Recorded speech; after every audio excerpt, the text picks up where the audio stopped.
भाग नंबर 1। मणिकर्णिका से लक्ष्मीबाई तक का सफर। जिसने घोड़े की पीठ पर बच्चे को बांधकर दुश्मनों से लोहा लिया, वो कोई आम स्त्री नहीं थी। वो थी मणिकर्णिका, जो बचपन बाद में बनी लक्ष्मीबाई। बचपन का संघर्ष। काशी की गलियों में जन्मी मणिकर्णिका को सब मनु कहकर पुकारते थे। पिता मोरोपंत एक सामान्य ब्राह्मण और माँ भागीरथी एक धर्मनिष्ठ महिला थी। बहुत कम उम्र में ही माँ का निधन हो गया था, लेकिन उस दर्द ने उसे रोने नहीं दिया। उसने उसी दिन तलवार उठाई। मनु तलवार, घुड़सवारी और युद्ध कला में लड़कों से भी आगे निकल गई। जब और लड़कियां गुड़िया से खेलती थी, मनु ने शिवाजी और रानी दुर्गावती की कहानियां सुन सुनकर खुद को योद्धा बना लिया। झांसी की रानी बनना चंद सालों में उसकी किस्मत ने करवट ली। झांसी के राजा गंगाधर राव से उसका विवाह हुआ था। नाम रखा गया था रानी लक्ष्मीबाई। अब वो सिर्फ मनु नहीं रही, अब वो एक रानी थी। पर ये रानी महलों में रहने वाली नहीं थी। उसकी आत्मा अभी भी तलवार, घोड़ा और भारत माँ से जुड़ी हुई है। माँ का दर्द। रानी लक्ष्मीबाई। कुछ ही वर्षों में उसका बेटा दामोदर राव जन्मा। लेकिन ईश्वर की लीला देखो, बच्चा कुछ महीने में ही चल बसा। इस दर्द ने रानी को झुका नहीं दिया।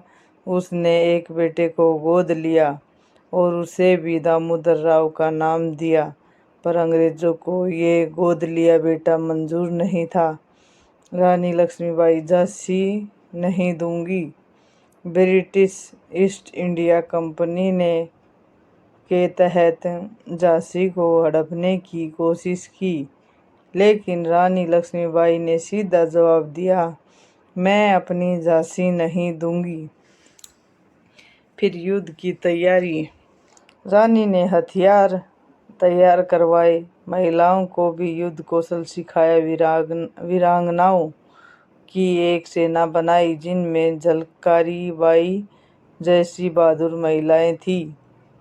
रानी लक्ष्मीबाई, हर महिला के हाथ में तलवार थी और दिल से झांसी की मिट्टी से प्रेम। अंग्रेजों से युद्ध। 1857 की क्रांति फूट पड़ी। झांसी अंग्रेजों से लोहा ले रही थी। गोलियां बरस रही थी, तोपें दाड़ रही थी, लेकिन रानी ने झांसी का किला छोड़ने से इनकार कर दिया। जब किला टूटने लगा, तब रानी ने अपने बेटे को पीठ पर बांधा और घोड़े पर सवार होकर किले से बाहर निकल पड़ी। अमर दौड़। एक हाथ में तलवार, दूसरी में लगाम और पीठ पर बेटा। ऐसा दृश्य इतिहास ने पहले कभी नहीं देखा था। चेतक सा घोड़ा और शिवाजी जैसी वीरता। उस दिन रानी लक्ष्मीबाई सिर्फ रानी नहीं रही, वो भारत माता की रक्षा का प्रतीक बन गई। बलिदान और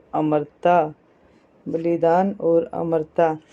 ग्वालियर के मैदान में अंग्रेजों से भिड़ते हुए लक्ष्मीबाई ने अंतिम सांस ली, लेकिन मरने से पहले कई अंग्रेजों को मौत के घाट उतार चुकी